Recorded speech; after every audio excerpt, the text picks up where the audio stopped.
not done it. I don't know. So I know that that's kind of where they're at. So I can let you know that. I don't know if she was ready last week. Unfortunately, I asked today. Yeah, so that might have been what it was. Maybe she can continue. I know it's been on her mind and she wanted to.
How are you, Stephen?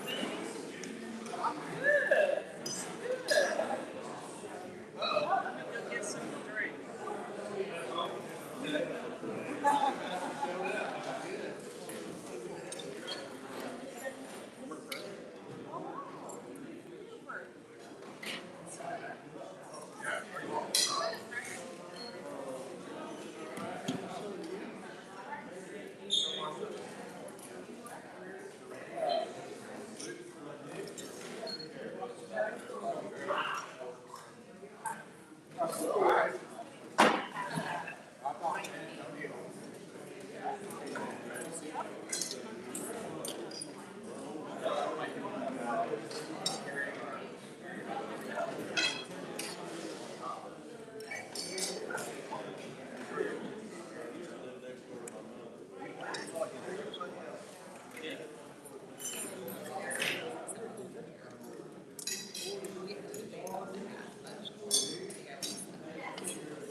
Yeah, hot days.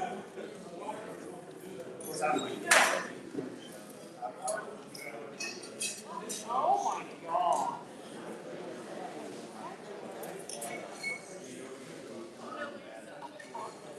That's amazing. Huh? 55 years is the very long.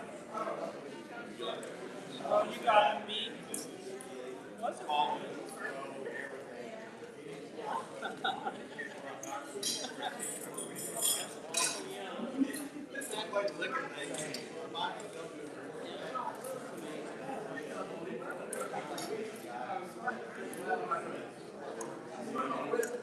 Oh my gosh. And how many more left? What do you think is?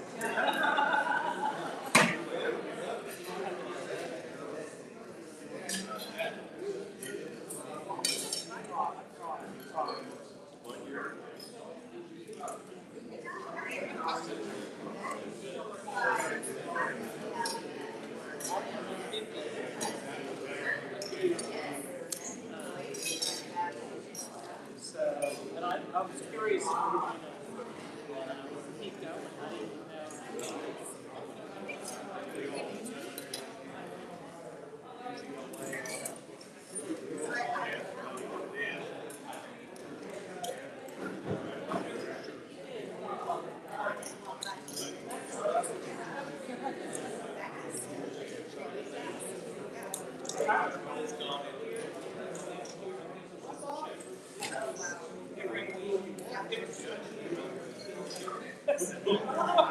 And that's one for long, you know.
I think it's worse today. Somebody was listening to some show, and one of the people that was talking had just gone to Frisco, Texas, and she was talking about the homeless in Texas versus New York City. She said, I was surprised that they have clothes on in Texas. They don't have clothes on. And I'm like, oh, God, please don't give me that. Huh?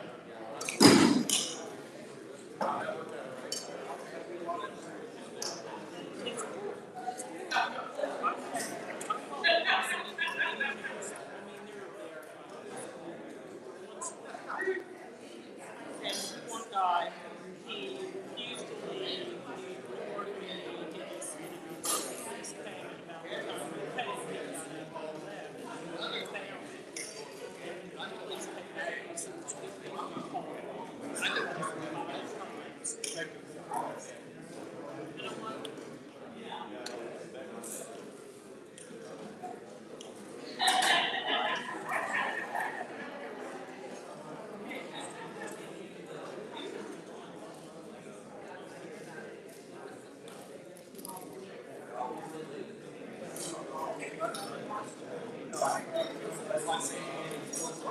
you know what? You had that old woman in the end. I'm like, that would just be cool.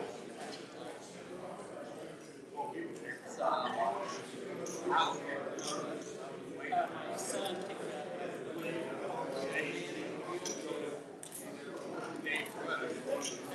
he was talking to it's it's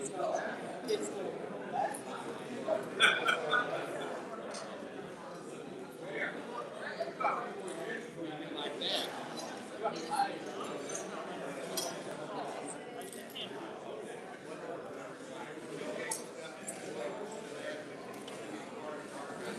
The other day,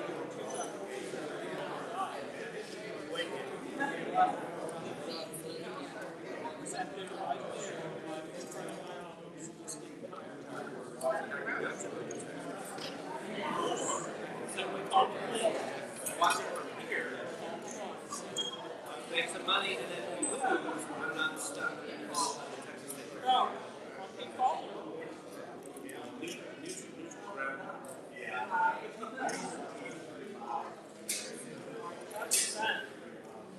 Good. Is it still quite good?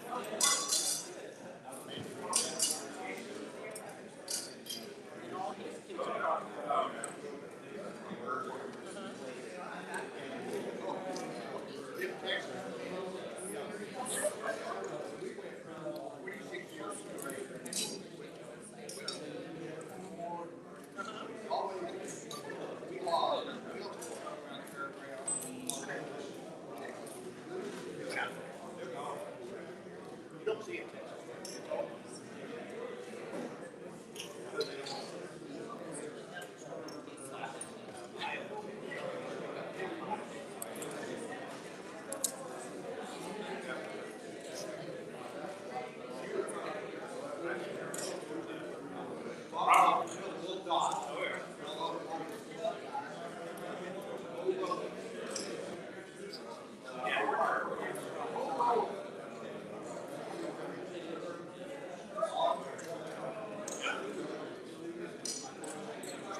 Good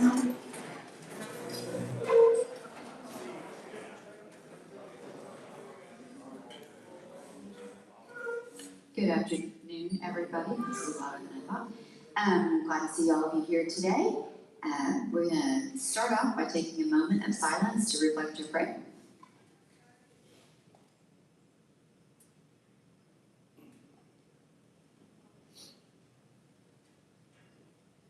Okay, our flag salute is going to be by Carla Atkinson, and our four-way test is Dan Andrew.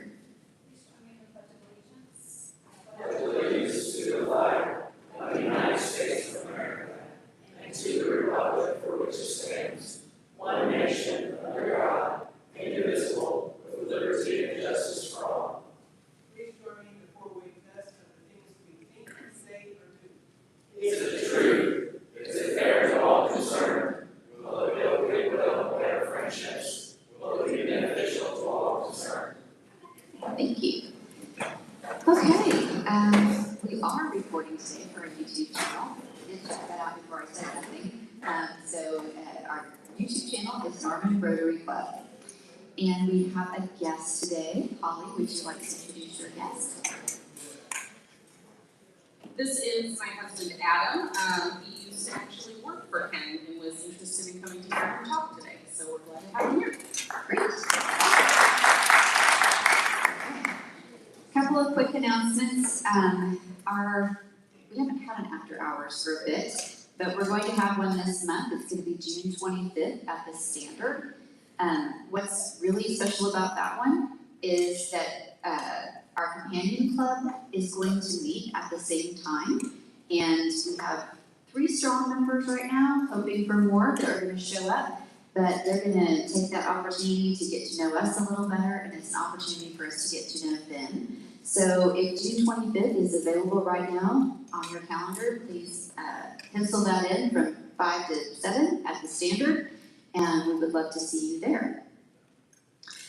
On a sadder note, many of you may know, Jamie's mom passed away very unexpectedly this week. So she has been with her family in Tulsa. So just keep your thoughts and prayers with their family. It's been a really difficult time for her. And in light of that, the board meeting that was supposed to happen today is moved to the 25th. Liz, Jamie, and I will all be out of town next week. So Craig is leading our meeting. Yay! It is a joint board meeting, so if you are coming on to the board, please join us for that one as well. And are there any other announcements? Anything we need to know? Okay, thanks for scrolling through up there. You can kind of see the end of the year wrap up. Please mark your calendars for June 25th. That is a day that we will also be recognizing a lot of people in our club. So just start that one as you probably want to be here. So, okay. Well, Ajit, would you like to come introduce our speaker?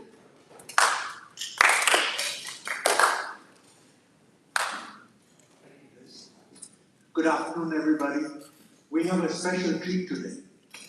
You know, right now, things are going from AI and IPOs. That is in the news, and you've got the right presenter for that piece of work. I have with me today Ken Parker, who serves as the Vice President of Learning Innovation at Public Strategies, where he leads initiatives that combine generative AI and learning science to create personalized, transformative learning experiences. His work helps organizations reimagine workforce development and elevate human potential across diverse industries. With more than 4 decades of experience of the intersection of technology and education, Ken has guided both Fortune 500 enterprises and high-growth startups. He co-founded Risk Matrix Group, which revolutionized financial risk management before its $1.55 billion acquisition. And Next Thought, an education technology pioneer, acquired in 2024. Earlier in his career, he developed mission-critical systems for Martin, Marietta Aerospace, and JP Morgan, contributing to Wall Street's early advances in quantitative risk modeling. Ken holds a master's in computer science from the University of Colorado in 1994 and a bachelor's in mathematics and computer science from Oklahoma Christian University in 1983. A first-generation college graduate, he is passionate about leveraging technology to expand access to education and opportunity. Ken and his wife Karen live in a log home in Noble, Oklahoma. They have 3 grown children living in San Francisco and Norman, and 6 wonderful grandchildren who keep life joyful and full of purpose. Please help me welcome Ken Parker.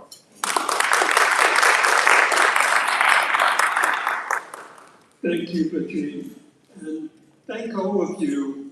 Let me start with some gratitude and inspiration that you provide. Rotary is such a great group, and one of my favorite, I call it Jesus litmus test.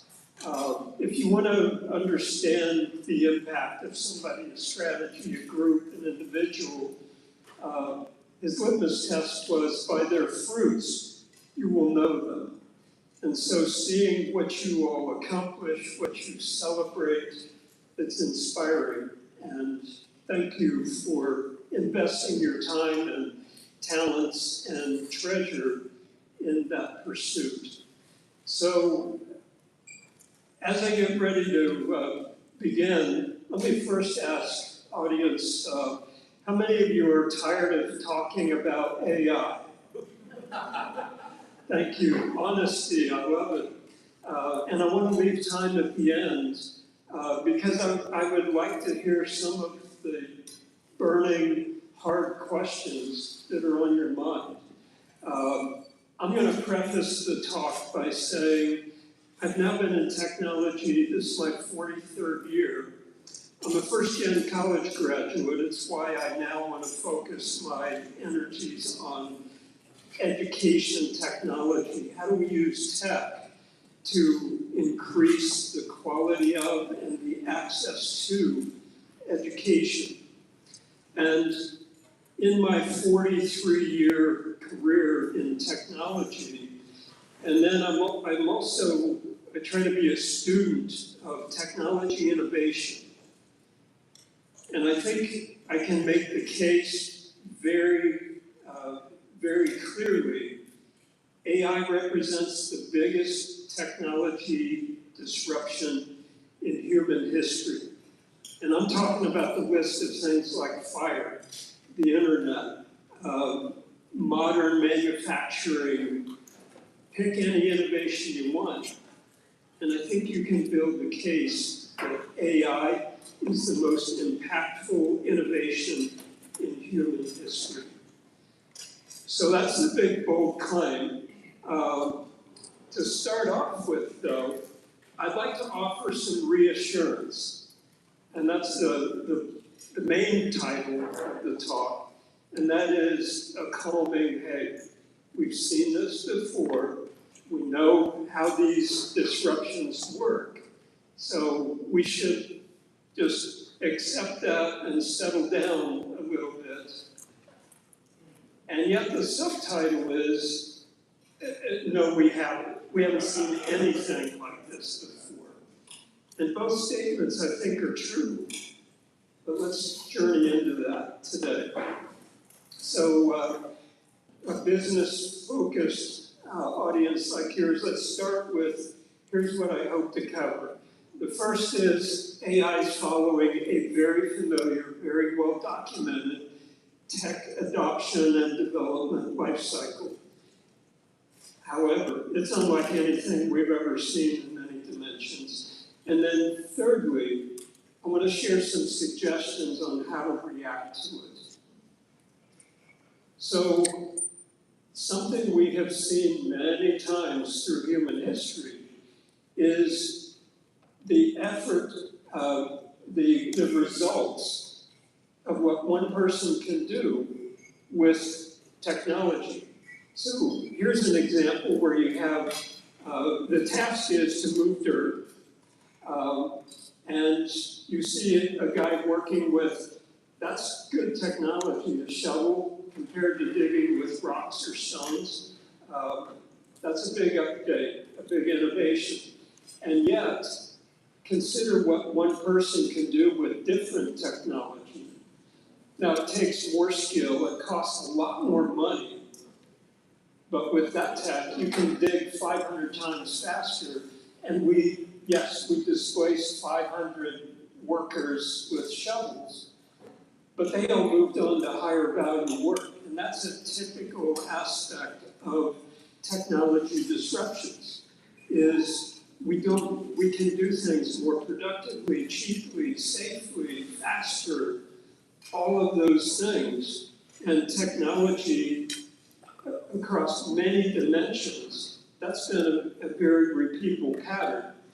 So the aspect, we've seen this before, we've watched this kind of disruption play out across many different dimensions of human existence. All of these tend to be physical capabilities, but new technology has come along that profoundly changed every one of those. How many of us still use an abacus or papyrus paper for computations? Nobody. Just like anybody that's digging a hole of any size isn't going to use a shovel. And so things just move along. And so in that sense, it's a very familiar life cycle. In fact, here's one, there's many different versions of it, kind of fine print, but hopefully you can see the categories where it kind of ranges from a breakthrough happens, somebody discovers something, and then you start to see the early adoptions and development, and the rapid growth starts to take off, and then you start to see the disruption. And this is where I would say AI is right now. We're starting to see old systems displaced, starting to see the gold rush, all the resources being poured into the new style. And then you start to see the risks, the dangers, the unintended consequences, those things that, we didn't even think about that. And then as that starts to manifest and become clear, then you start getting into governance. And you've watched this play out even on our own national stage. Trump was laissez-faire, let it run. We need to beat the Chinese. We need to innovate as fast as we can. We're not going to regulate this. Europe took the other approach. They're regulating it more carefully. But that just means the main innovation is moving elsewhere. And then a month ago, 2 months ago, Trump administration said, got scared, the Mythos release of Anthropic Claude said how dangerous AI is, how the vulnerabilities that it can identify. And so all of a sudden, the Trump administration swung the other way. We're gonna have to regulate this, you're gonna need to go through get government approval to release these frontier models. It wasn't even a week later, they got scared again of, okay, we can't yield the high ground to the Chinese. The stakes are too high. Press ahead, fast as you can. And so the governance, one thing you observe about big technology revolutions, governance always lags. And in some ways it has to. Because you don't know how to govern it, you don't want to kill the innovation. But you don't know how to govern it, and what laws and regulations, what constraints to put in place. You don't know what to do until some of the problems have started to manifest. So we've got lighted exit signs, we've got all sorts of fire rules, probably sprinklers in a room of this size. And so all of those laws, and we're maybe not, we may be out of code here. All of these laws emerged because of destruction. And so AI is going to go through that same exact kind of trajectory. And then you finally get it woven into where electricity is now tightly regulated and governed for a number of reasons. It's dangerous, it's vital to our existence. It's a good example. AI is going to become subject to the same kind of treatment. So in this sense, we've seen this before. It has played out many times. We should also, I made a LinkedIn post recently. There's a lot of arguments going on, a lot of naysayers saying, yeah, but it can't, yeah, it fails on this, yeah, it causes this unintended problem. That's a good thing. Because it's that tension, that argument, that helps make the tech enthusiasts aware of, okay, yeah, it has those good things, it has these bad things.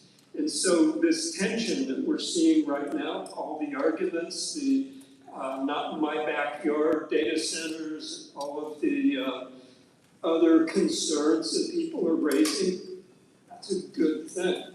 And it's typical in a disruptive technology's life cycle. So in that sense, more of the same, we're familiar with it. And yet, we've not seen anything like this before.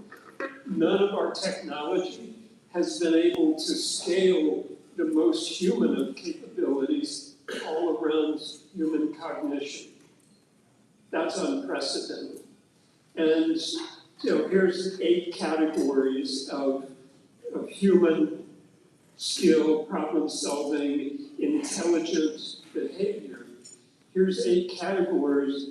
AI can magnify all of those the same way an excavator can magnify our muscle power. And yet, it's not just one of them. AI can do all of them, all at once. And all the models, I'm reading ahead, but all of the models are dramatically improving in these skills. Unprecedented. We haven't seen anything like that before. So that's the first way that, we've not seen anything like this. The second way that we've not seen anything like this is the speed. This basically, AI's been under development since 1956, but not this version of it, not this generation. It really kind of burst onto our consciousness the end of 2022 when OpenAI released ChatGPT. There were a number of competitors that were all working with same basic technology. OpenAI got out there first, and the speed that it has taken off is just unprecedented. You can't read the fine print on this, but it basically shows the frontier models and their performance on a suite of benchmark tests. And it just shows how quickly it's been improving. The black line is OpenAI, which, if you notice, they've pretty much always been at the top of the curve. That means the most intelligent as measured by these tests. But a few other observations is just how rapidly it improved. From November of 22, this was through the start of this year. And it shows how the models are constantly leapfrogging and improving. And there's 4 big ones at the moment. That's one of the points also. This, you may hear the most about ChatGPT. It is by no means the only one. It's just the one that's the most popular. A lot of competitors, the leapfrogging, ChatGPT. There's kind of a converging of the intelligence, and yet if you are watching any of the news on this, Claude just released another new model that was better than any of its previous ones. It's now in the lead position. But this so spooked OpenAI, Sam Altman, in at the end of last year called a code red because they had lost their top performer status. You can't read this, so just don't even try. But what this shows, all of the technology entities and all of the releases that occurred last year. That's only 1 year. But the point of this ITAS chart is to show how many different groups are building frontier models. And then how many releases, how quickly they are being released. And Anthropic, they're a news darling at the moment. But one of the things that they are showing is how AI helps build the next version of itself. And so, it's the excavator for coding. It's allowing the developers, the productivity gains are saying are 2 to 10x what a great programmer can do. And I come from a software development background, so this one really resonates with me. But the point of this is how rapidly, how many groups are releasing new models and how quickly the functionality improves. Another unprecedented aspect of the speed of this revolution is how many people can access it. This is a chart, you've probably seen variations of it, but this was showing the years to reach 100 million users. ChatGPT, Netflix took 10 years to do that. ChatGPT did it in a few months. And they weren't just passively watching something like Netflix. All they're doing is serving up video. But ChatGPT is engaging with you and enhancing cognitive abilities if you use it well. You can also use it for entertainment. But the point is, we've never seen anything grow so quickly. Because the infrastructure, the delivery technology already existed. Now we're building out more data centers, we're building out bigger internet pipes, we're enhancing it. But it's unprecedented how quickly, and it didn't slow down at 100 million. ChatGPT, they're closing in on 1 billion users. So about 1/8 of humanity is using just one of the AI applications. And China and a lot of their block of countries, they're not even represented here because they have their own models and they keep it all internal. And so again, the unprecedented speed of this is mind-boggling.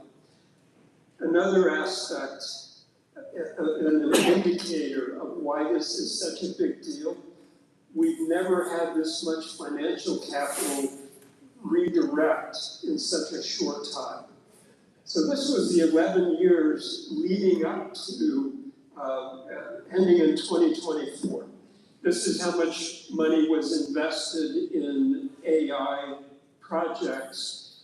In the US alone, it was just under $500 billion, 470, and that was all of the investment going on. This year alone, 4 of the US, the largest US tech firms, 4 of them are planning to spend $650 billion just this year. Again, we've never seen that much capital redirected that quickly.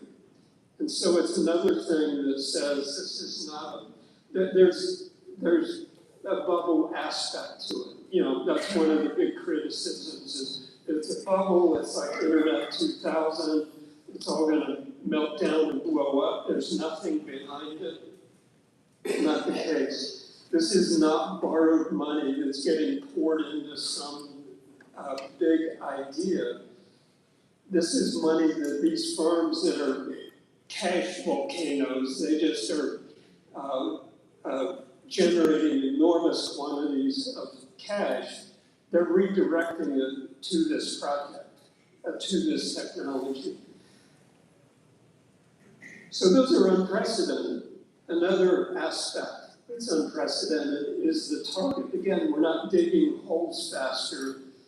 We're targeting very high value work. This is one, this was out in, I think, March or something. This was one of the videos that helped me realize just how good the AI coding became so quickly. This is the head of Claude Code. He's the one that created it, so of course he's biased. But he's now making the speaking circuit, talking about how they are using it internally. And again, by their fruits, you can see what they're doing. They're producing very rapid cycle releases that are being used by hundreds of millions of people of the highest complexity. So it's not an easy problem. And he's a master coder. He's not like me. When I was a tech manager, I hired people that were smarter developers than me, and then relied on them to code, and I led the overall process. He's the master coder that's down in the weeds. And yet his statement was, I haven't coded since November, and I've never enjoyed coding as much as I do now, because I don't have to mess with all the details. And again, he's saying our developers 2 to 3x, and they've got the best developers in the world. And so they are multiplying their developers' capability and delivering product faster. They're not firing their developers. Instead, they're raising their expectations on their outputs. And that's one of the trends that often happens. You've got the doomers saying AI is going to cause a jobs apocalypse. We're going to have mass unemployment. We're going to have to figure out how to do universal basic income. History doesn't bear that out. Now, maybe this time's different, but what history tends to say is whatever you can now do faster, cheaper, better, people want more of it. We want more intelligence. How many unfulfilled technology demands exist in companies? Well, now you can get to the 10th priority because the first 3, you work through them in a 10th of the time. And so they're a good example of what we're seeing. If you paid attention to the technology news in Q1 of this year, there was, they called it SaaS apocalypse, software as a service apocalypse, because the market shed for those specific firms that are big software firms, they shed $1 trillion of market value just in Q1. Because every time Anthropic would release a new version of Claude Code, the market would panic and say, we don't need, their software products not going to be as valuable. We don't need as many of those. The market value is going to decline. And as usual, there's some truth and also some overreaction, but it's just another sign of the changes that are very much underway right now. So, it's a big change that's coming, it's unprecedented, and yet history can give us some insights on how should we react to this. Looking at history, because that can inform what we do in the future. So what are some of the things that have worked in the past? One thing that always works is ask the right questions. One of the questions right now that a lot of people are asking, it makes good headlines, is, am I going to have a job?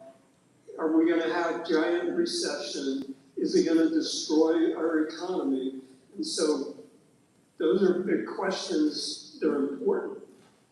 but they tend to generate more fear than they do thoughtful, intelligent, strategic action. So what are some of the good questions? Well, here's one. How much more capable can I become with AI if I'm AI enhanced, I call it?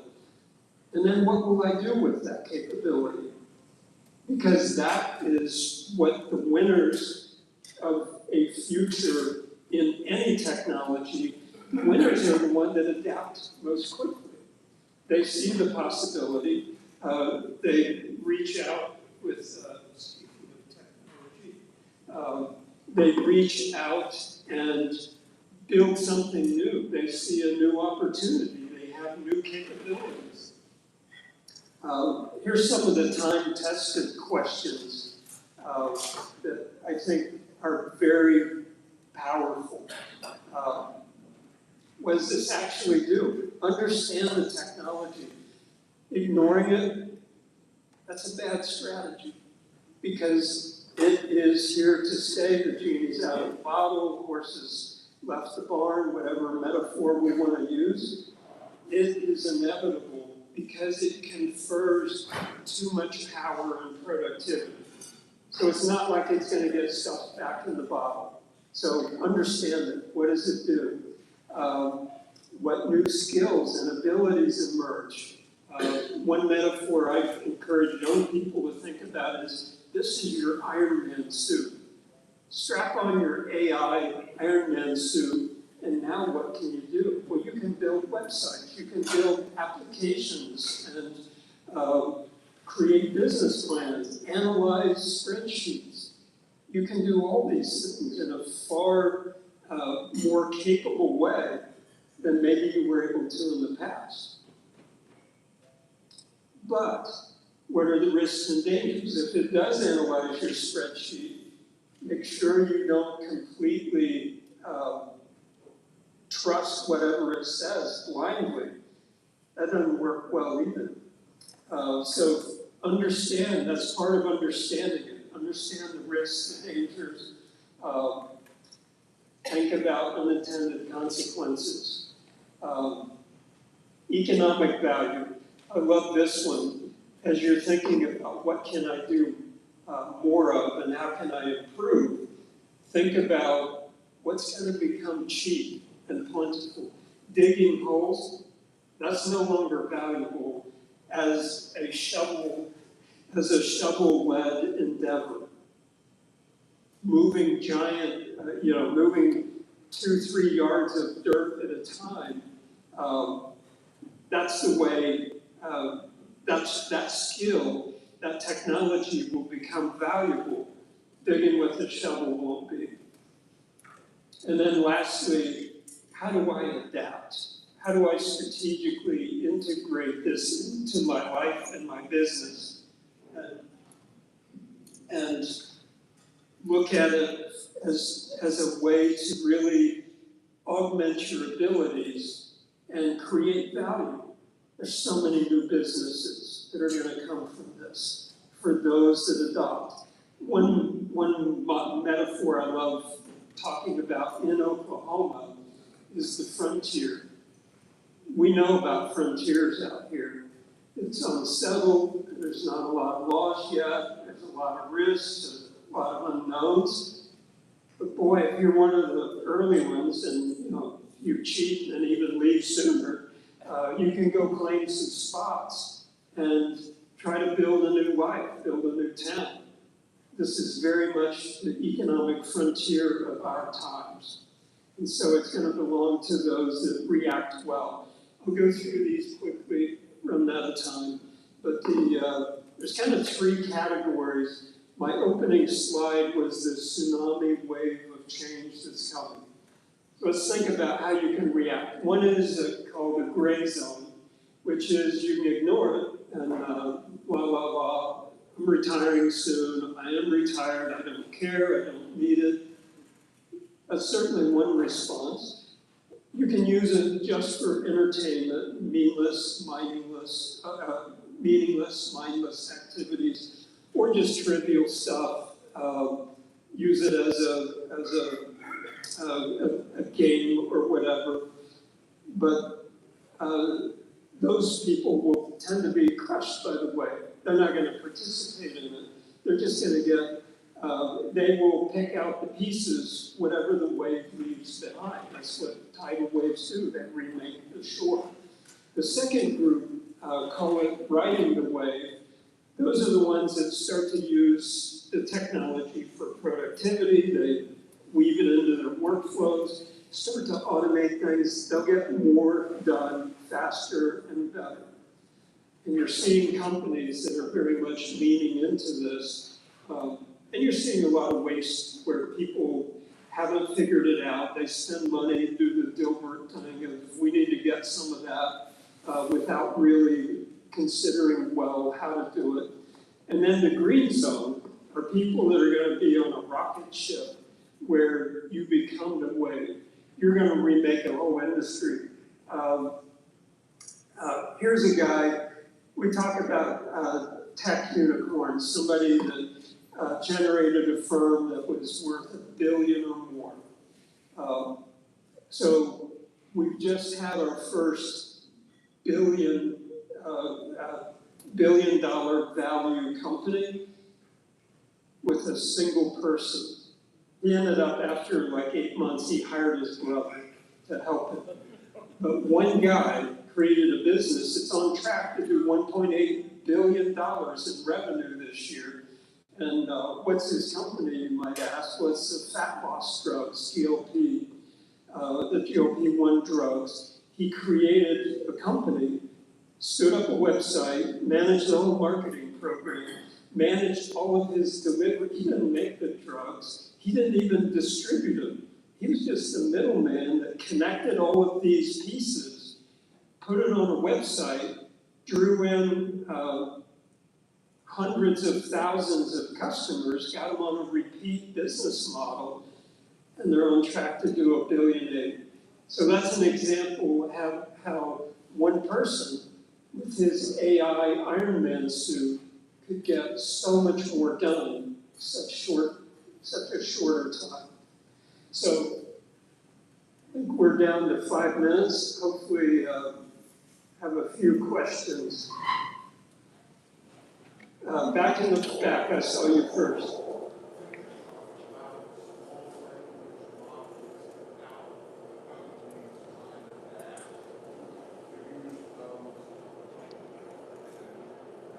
Small language models.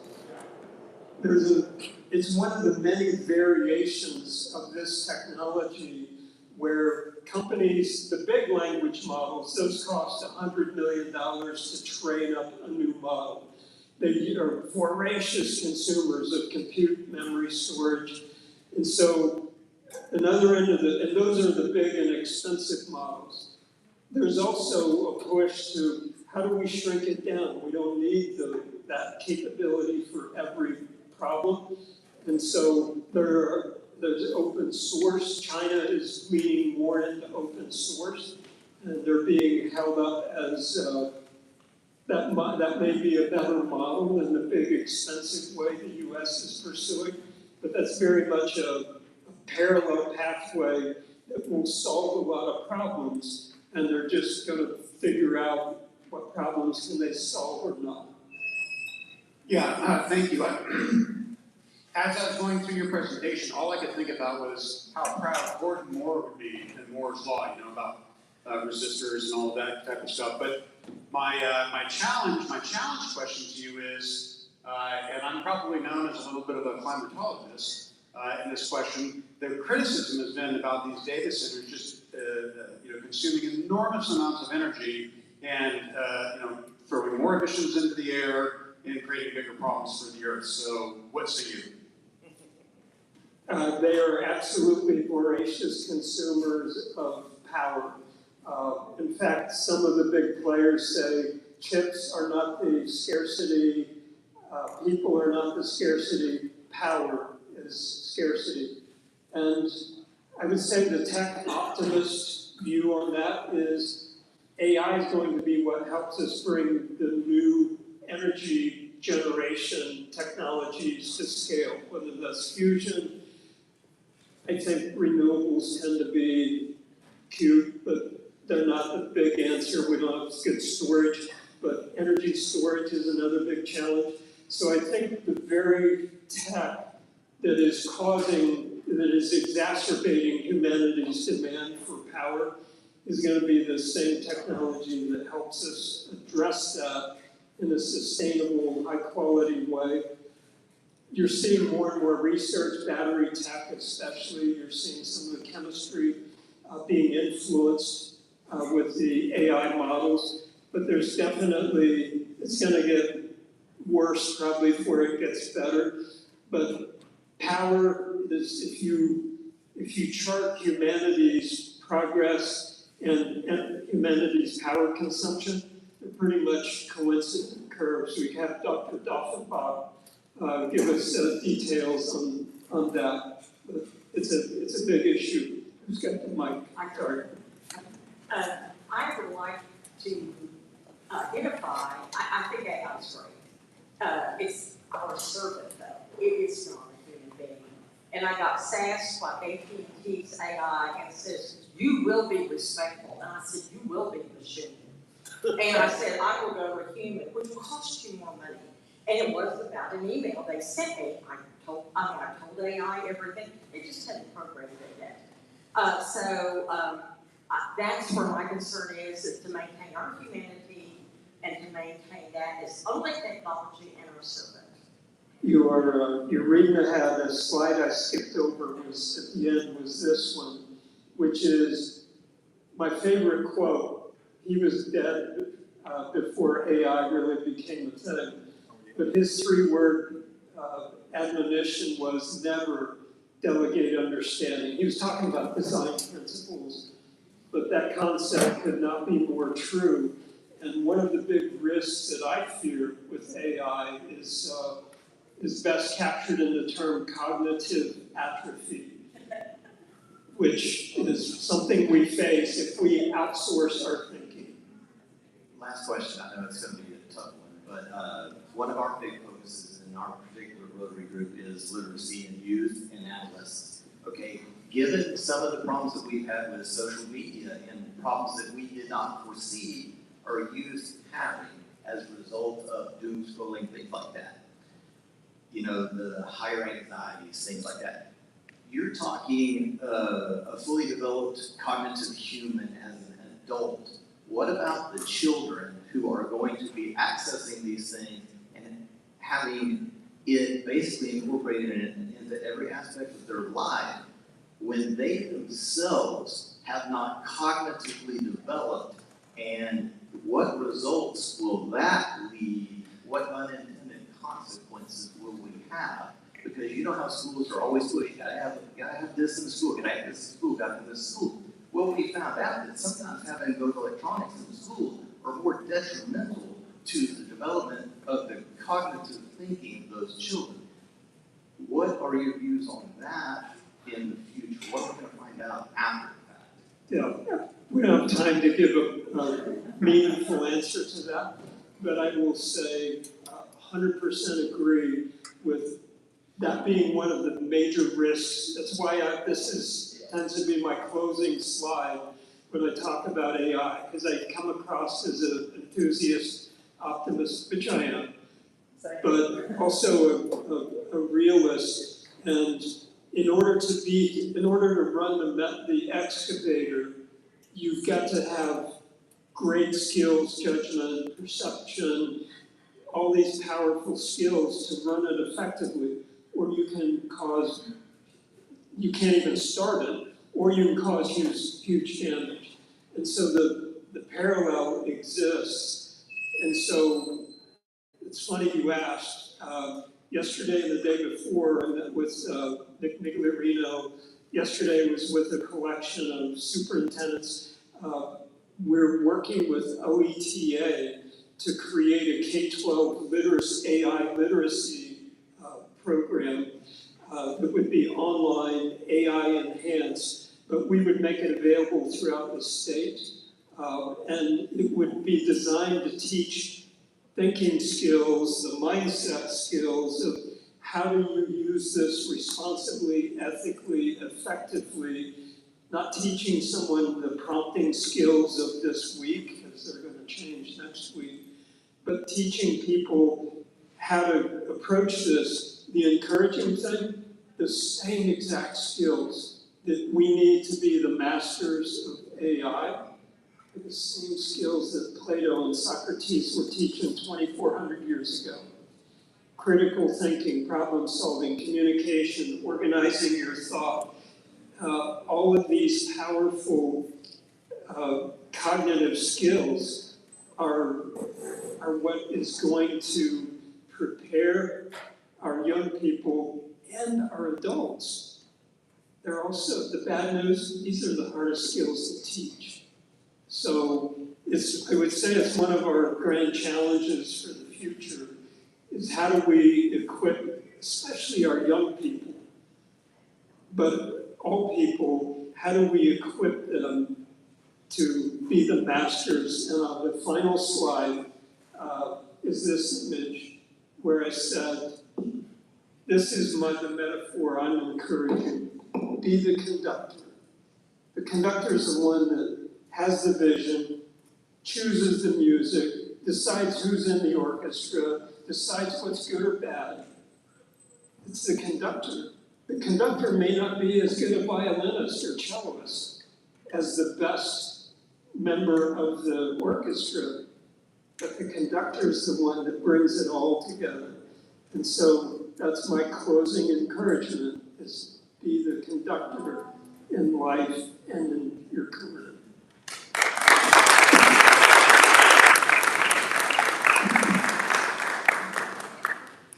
Thank you so much.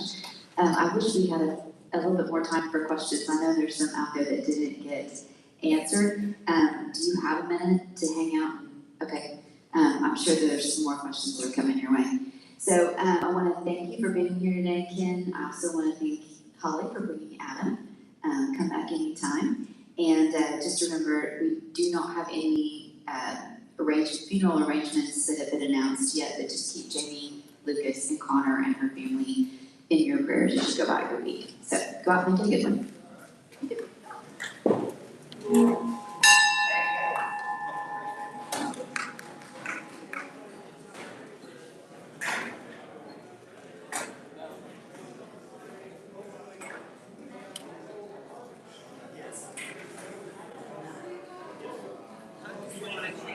Yeah. I'll go down